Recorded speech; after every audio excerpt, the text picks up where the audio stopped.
excited we're here. And she, I don't know if you can see her at all, but she's Tonks. she's Tonks. And I'm Luna, but in an alternate reality where Luna wears Remus Lupin's t-shirts. You can't see that. Hang on. 7 Potters, Remus Lupin's. You can kind of see it.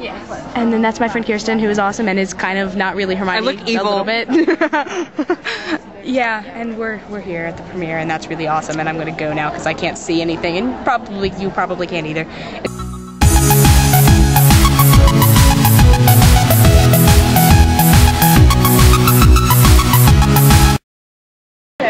Okay, so that was just epic, but they took out my favorite. What are you doing, Elizabeth? They took out my favorite characters. I'm so mad. They're just like, oh, we're gonna completely fail to. Yeah, I need to do this. You're seething with rage. Yes, I am. Rage. They completely failed to include my favorite characters, and it makes me so mad. They're just like, oh, whoops, no, we're gonna take out these Tonks because they're not important. Up in the camera, face up. That it was good. Close up. Jeez. Other than that, I really did like the movie. I feel like even though they did change things that I didn't want them to change, I feel like it captured the essence of the book really well. One thing that I did especially like was the animation sequence with the 3 brothers. That was just really awesome. It was so well done, and it was very pretty. Were it not for Emma Watson's voice, I would have forgotten it was a Harry Potter movie. It was so different, but in such a good way. I didn't like how they had to take out the thing with the creature. I understand, you know, it was a 2.5-hour movie and they fit in as much as they could. But for the most part, I think they did change it quite well. There wasn't so much of cutting out important stuff because they didn't need to, you know? I remember noticing this a long time ago. I watched the second movie right after I'd finished rereading the second book, and I noticed how much of the dialogue matched just exactly. And I liked that they got to do that more in Deathly Hallows. I noticed it more in this than I had in other movies. They really did the scene with the silver door really well. You know, overall I like this movie a lot more than the other ones. If I weren't so mad about the lack of my favorite pairing, I really loved this one. Just, it felt truer to the book, even though they did change things. It was sequentially the same, which was my problem with Half-Blood Prince.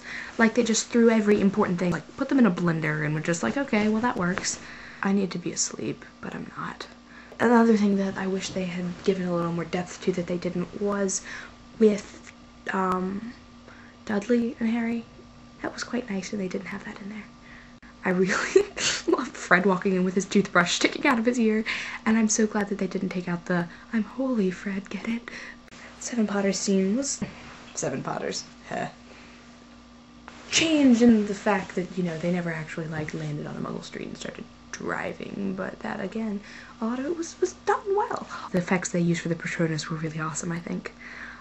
Even though it wasn't in the books, I really did like the scene where Harry and Hermione are dancing, because it gets to show them bonding, show them really as friends, independent of Ron, without being all, oh, romantic tension-y, because it was very goofy and very, you know, cute. Also, they took out Potter Watch. Potter Watch was really cool.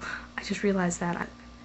Really, overall, it was good. I disagreed with a few of their minor edits and wanted to kill somebody for what they did to my favorite ship, but aside from that, like the goods, I think in this case did overwhelm the negatives.